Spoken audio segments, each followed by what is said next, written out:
علی الحکیم عقیدت اور محبت کے ساتھ درود پاک پڑھ لیجیے۔ اللہم صلی علی سیدنا محمد وعلی آل سیدنا محمد واصحاب سیدنا محمد وبارک وسلم علیہم۔ اللہم صلی علی سیدنا محمد وعلی آل سیدنا محمد واصحاب سیدنا محمد وبارک وسلم علیہم۔ اللہم صلی علی سیدنا محمد وعلی آل سیدنا محمد واصحاب سیدنا محمد وبارک وسلم علیہم۔ برادران اسلام، واجب الاحترام محترم بزرگوں اور میرے ایمانی بھائیوں، گزشتہ جمعے میں ہم نے وضو کا طریقہ اور غسل کا طریقہ یہ پڑھا تھا، اور آج انشاءاللہ ہم تیمم کا کیا طریقہ ہے یہ پڑھیں گے۔ اللہ نے جو دین ہمیں عطا کیا ہے یہ ایک کامل اور مکمل نظام حیات ہے، یعنی زندگی گزارنے کا ایک کامل نظام اللہ نے عطا کیا ہے، ایک کامل اور مکمل ضابطہ حیات دیا ہے جو ہر ایک موقع پر ہماری رہنمائی کرتا ہے، زندگی کے ہر شعبے میں ہماری رہنمائی کرتا ہے اور ہر طبقے کی رہنمائی کرتا ہے۔ ہمارے دین میں ایمان کے بعد سب سے اہم عمل نماز ہے۔ نماز یہ کسی بھی صورت میں انسان کو معاف نہیں ہے، یہ پڑھنی ہی پڑھنی ہے۔ اگر آدمی کھڑے ہو کر نہیں پڑھ سکتا ہے تو بیٹھ کر پڑھے، اگر بیٹھ کر نہیں پڑھ سکتا ہے اشارے سے پڑھے، اشارے سے بھی نہیں پڑھ سکتا ہے تو لیٹ کر پڑھے، لیکن نماز چھوڑنے کی اجازت نہیں۔ جب تک ہوش و حواس انسان کے درست ہیں تب تک نماز چھوڑنے کی اس کو اجازت نہیں ہے۔ بیمار ہے اس صورت میں بھی پڑھنی ہے، تندرست ہے اس صورت میں بھی پڑھنی ہے، مرد ہے اس کو بھی پڑھنی ہے، عورت ہے اس کو بھی پڑھنی ہے، جوان ہے اس کو بھی پڑھنی ہے، بوڑھا ہے اس کو بھی پڑھنی ہے، سفر میں ہے اس کو بھی پڑھنی ہے، حضر میں ہے اس کو بھی پڑھنی ہے۔ نماز کسی کو معاف نہیں ہے، اور جو وقت اللہ نے مقرر کیا ہے اسی وقت پر نماز پڑھنی ہے۔ لیکن آسانی دے دی گئی کہ اگر تم کھڑے ہو کر نہیں پڑھ سکتے ہو بیٹھ کے پڑھو، بیٹھ کے اگر رکوع سجدے کے ساتھ نہیں کر سکتے ہو اشارے سے پڑھو، اشارے سے نہیں تو لیٹ کے اشارے کے ساتھ پڑھو۔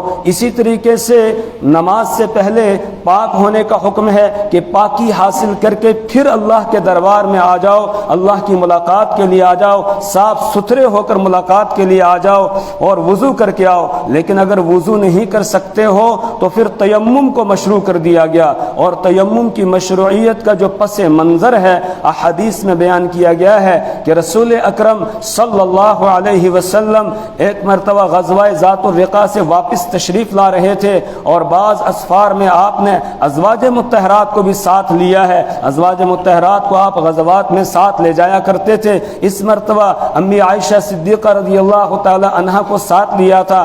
جب آپ غزوہ ذات الرقاع سے واپس تشریف لا رہے تھے، مقام ذات الجیش یا مقام بیدہ میں آپ پہنچے، وہاں آپ نے پڑاؤ ڈالا تھوڑی دیر رکنے کے لیے، آرام کرنے کے لیے۔ جب آپ نے پڑاؤ ڈالا تو حضرت عائشہ رضی اللہ تعالی عنہا کا ہار ٹوٹ کر گر گیا، اور انہیں نہیں پتہ چلا کہ یہ کہاں گرا ہے۔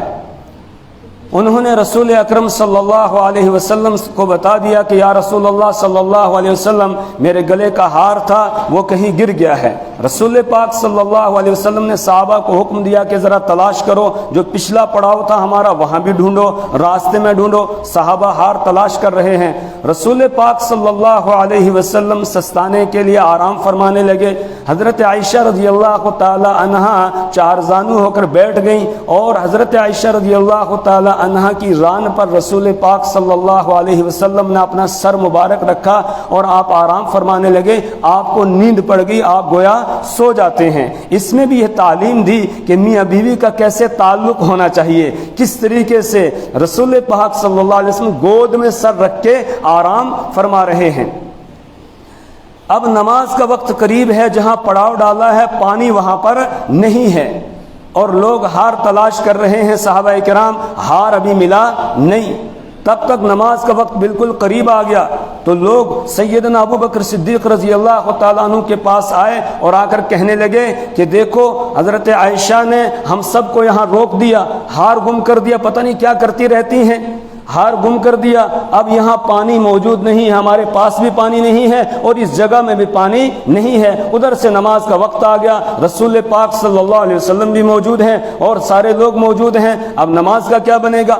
حضرت ابوبکر صدیق رضی اللہ تعالیٰ عنہ نے لوگوں کی یہ بات سنی تو ان کو بھی حضرت عائشہ رضی اللہ تعالیٰ عنہ پر غصہ آیا اور آ گیا اپنی بیٹی کے پاس اور آ کر اس طرح انگلی کر کے یہاں ان کے جو ہے انگلیاں چبھوئی، زور سے ماری اور کہا کہ تیرا کام ہی یہی ہے، سخت سست کہا کہ یہی کام ہے کہ پریشان کرتی رہتی ہے۔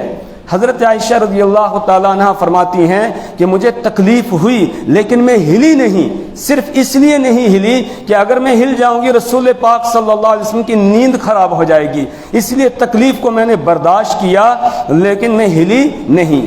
ادھر حضرت ابوبکر صدیق رضی اللہ تعالیٰ عنہ نے یہ حضرت عائشہ رضی اللہ تعالیٰ عنہ کی کوک میں یہاں انگلیاں چبھوئی، کچوکا لگایا جس سے ان کو تکلیف ہوئی، ادھر اللہ کا عرش ہل جاتا ہے اور وہاں سے قرآن نازل ہوتا ہے اور اس میں تیمم کا حکم آ جاتا ہے۔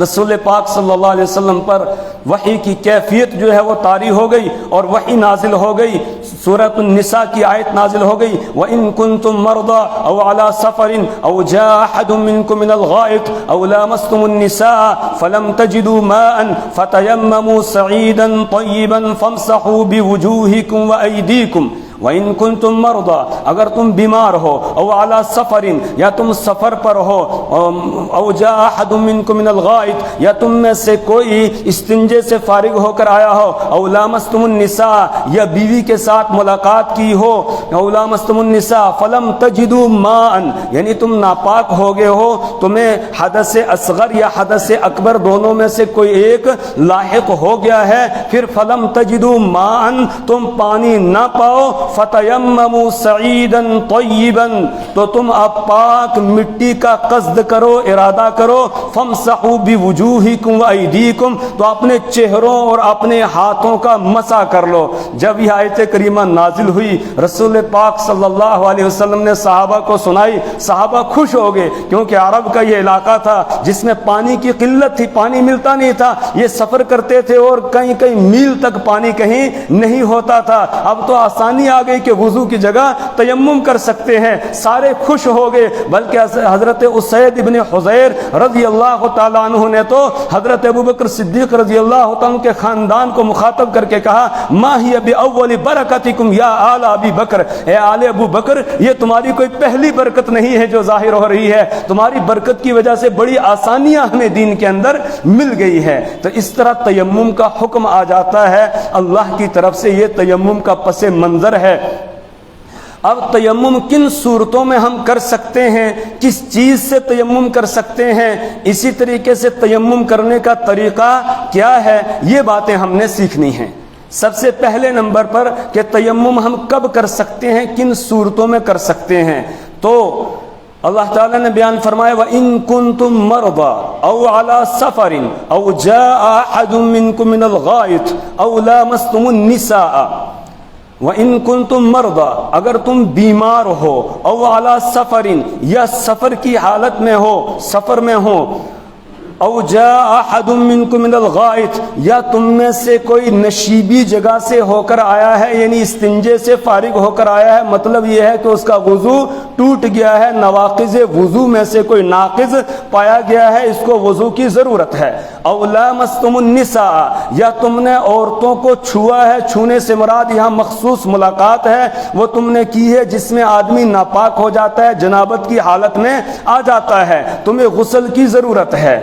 اس کے بعد فرمایا فلم تجدوا ماء، پھر تم پانی نہ پاؤ، یعنی پانی کا استعمال ناممکن ہو، پانی کا استعمال ناممکن ہو، وضو کی ضرورت ہے یا غسل کی ضرورت ہے اور پانی کا استعمال ناممکن ہونے کا مطلب یہ ہے کہ پانی موجود نہیں ہے وہاں پر، تقریباً 1.5 کلومیٹر آگے، 1.5 کلومیٹر پیچھے، 1.5 کلومیٹر دائیں طرف، 1.5 کلومیٹر بائیں طرف، اس ایریے میں اتنے حصے میں پانی نہیں ہے، اس کے بعد چاہے پانی ہو آگے آپ کو معلوم بھی ہے، لیکن اتنے حصے میں پانی نہیں ہے، تو اس صورت میں تم تیمم کر سکتے ہو۔ یا پانی تو موجود ہے لیکن پانی کا استعمال ناممکن ہے۔ کیسے ناممکن ہے؟ پانی کنویں کے اندر موجود ہے، کنویں پر ایک بڑا اژدہا بیٹھا ہوا ہے، ہم پانی لینے کے لیے وہاں جا نہیں سکتے ہیں، ڈر ہے، خوف ہے۔ یا اسی طریقے سے باہر پانی ہے لیکن راستے میں ڈاکوؤں کا خطرہ ہے، چوروں کا خطرہ ہے کہ لوٹ لیں گے، یا کسی قسم کا اور خطرہ ہے، ڈر اور خوف ہے، پھر آدمی پانی کے پاس نہیں جا سکتا ہے، تو پانی کا استعمال ناممکن ہو گیا۔ اسی طریقے سے پانی موجود ہے گھر میں، ہینڈ پمپ لگا ہوا ہے اور اس میں موٹر کے ذریعے سے پانی چڑھایا جاتا ہے، وہ ہاتھ والا سسٹم نہیں ہے، اور بورنگ ہے، موٹر لگی ہوئی ہے لیکن بجلی نہیں ہے، اور پتہ نہیں آئے گی کب، ادھر سے نماز کا وقت ہو گیا، پانی موجود نہیں ہے، تو اس صورت میں بھی تیمم کر سکتے ہیں چونکہ پانی کا استعمال ناممکن ہو گیا۔ اسی طریقے سے پانی موجود ہے ایک بوتل کے اندر، آپ سفر میں چل رہے ہیں اور اس کے علاوہ پانی آپ کے پاس نہیں ہے اور پانی ملنے کی کوئی امید بھی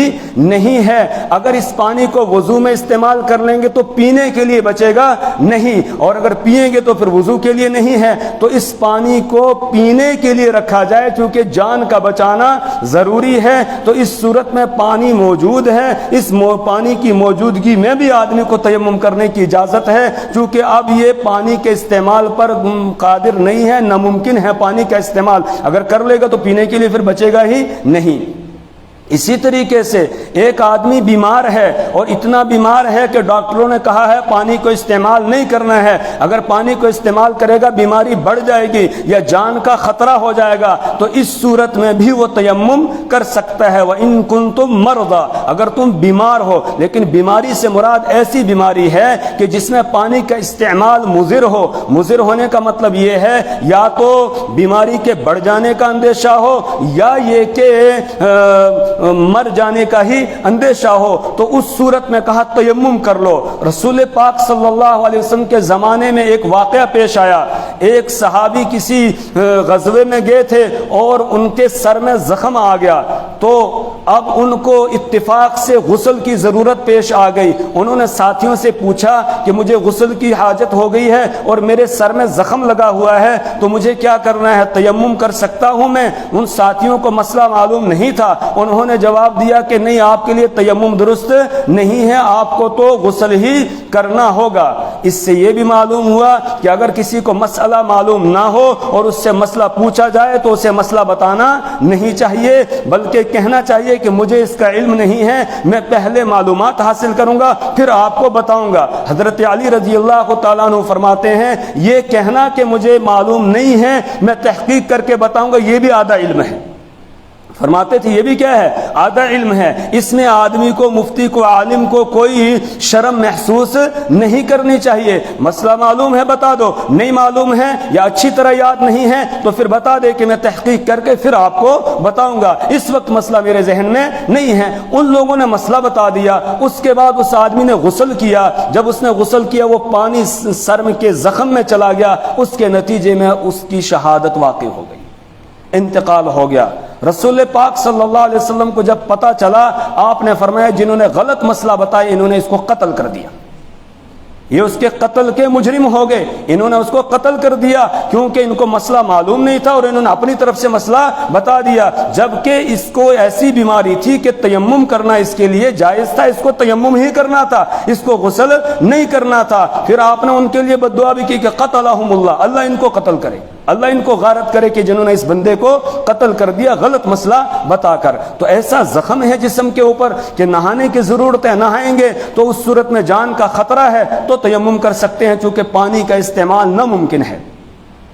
اسی طریقے سے کسی ایسے علاقے میں ہے جہاں سخت سردی ہے اور گرم پانی کا کوئی انتظام نہیں ہو سکتا ہے، گرم پانی کا کوئی انتظام نہیں ہو سکتا ہے، خطرہ ہے، اگر ٹھنڈے پانی سے وضو کیا یا غسل کیا تو ہاتھ اعضاء جو ہیں یہ چھل ہو جائیں گے، یعنی یہ جو ہے سن ہو جائیں گے، یا یہ کہ بیمار ہو جائے گا آدمی، یا پھر یہ کہ جان ہی چلی جائے گی، یہ خطرہ ہے۔ تو اس صورت میں سخت سردی ٹھنڈک میں جب پانی گرم پانی کرنے کا انتظام نہ ہو تو آدمی تیمم کر سکتا ہے۔ تو یہ کچھ صورتیں ہیں کہ جن صورتوں میں شریعت ہم کو تیمم کرنے کی اجازت دے دیتی دیتی ہے. اور پھر تیمم جس طرح وضو کے لیے جائز ہے غسل کے لیے بھی جائز ہے.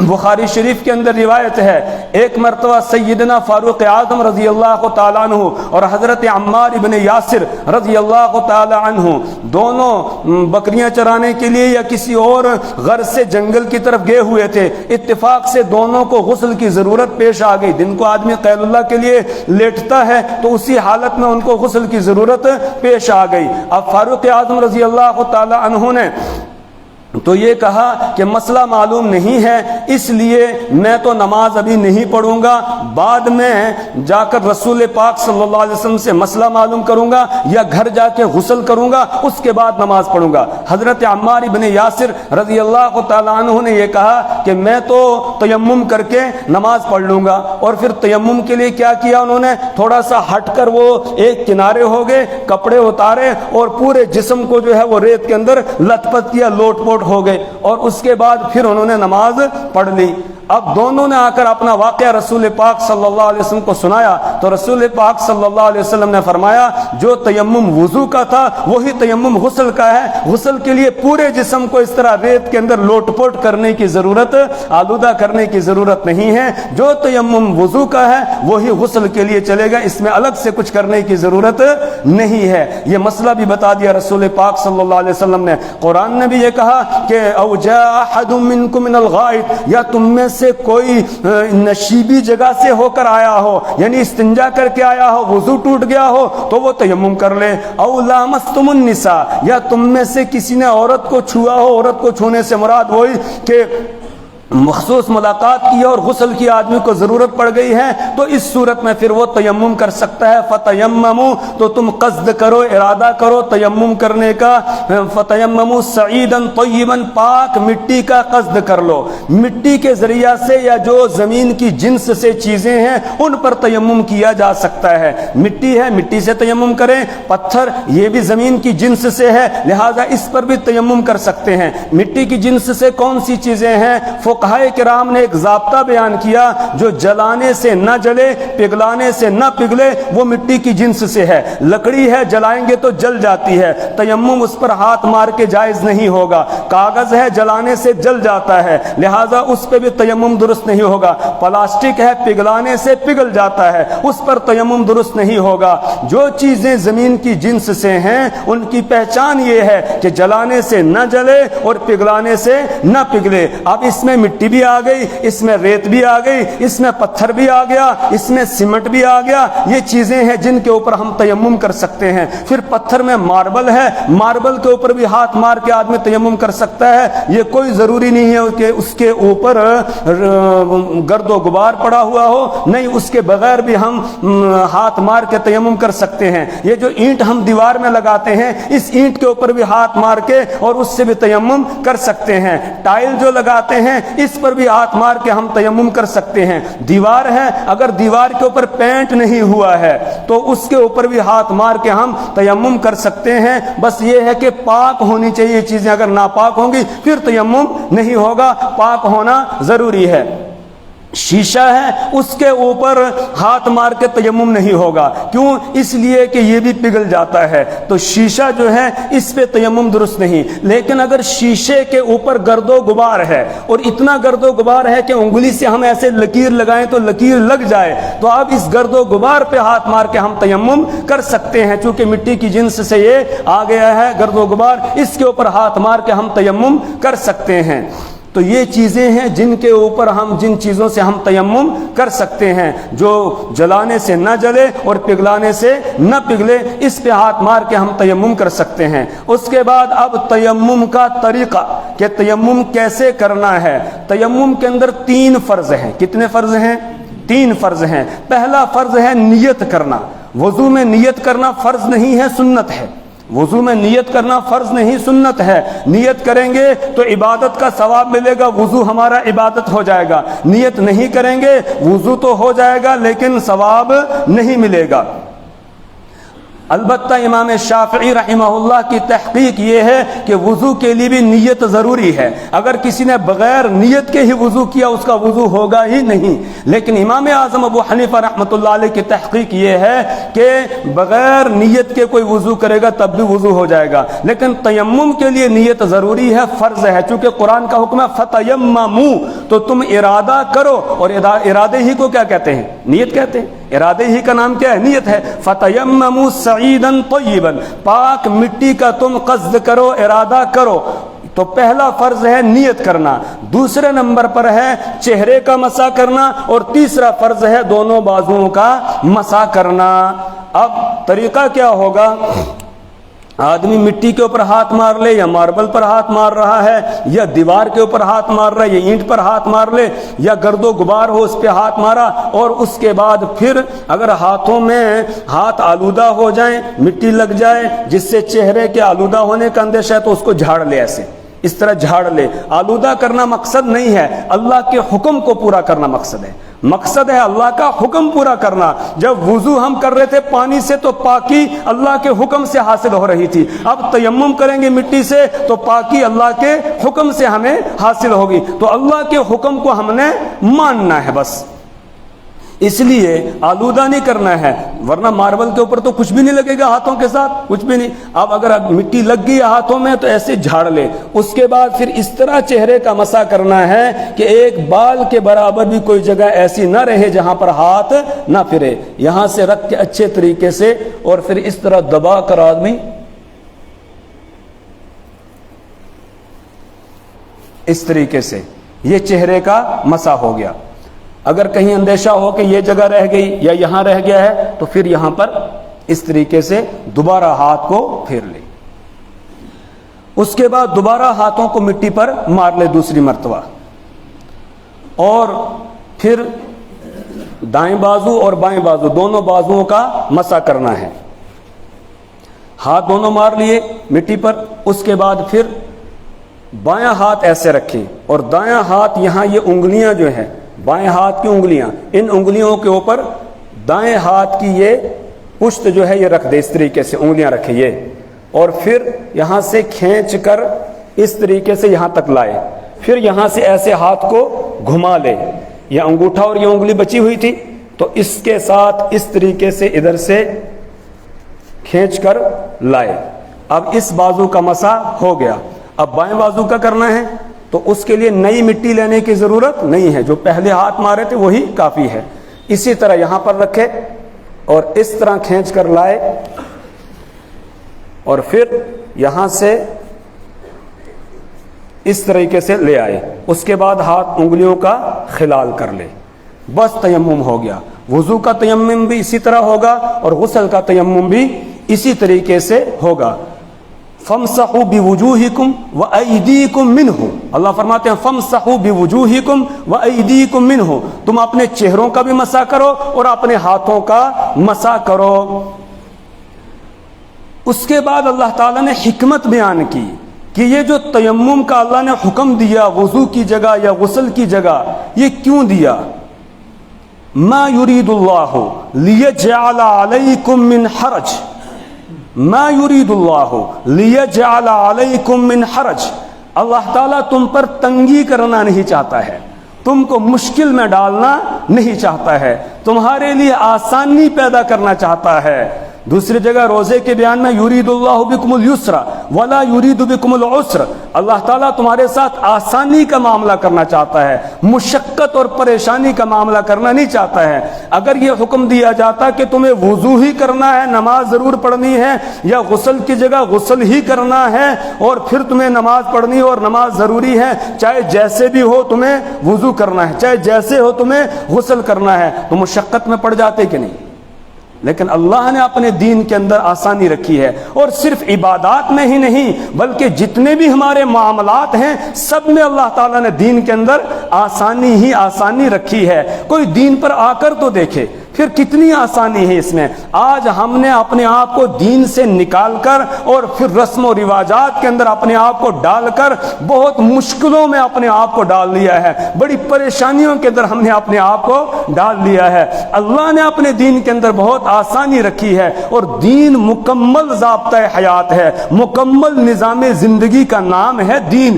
صرف نماز پڑھ لینے کا نام دین نہیں, حج عمرہ کر لینے کا نام دین نہیں, زکوٰۃ ادا کر لینے کا نام ہی دین نہیں ہے, بلکہ مکمل زندگی ہماری دین کے اندر ہونی چاہیے. سارے معاملات ہمارے دین کے مطابق ہوں گے, پھر دیکھو کتنی آسانی ہے. تو ما یرید اللہ لیجعل علیکم من حرج, اللہ تعالیٰ تم پر تنگی کرنا نہیں چاہتا ہے, ولکن یرید لیطہرکم, لیکن اللہ تعالیٰ تم کو پاک کرنا چاہتا ہے.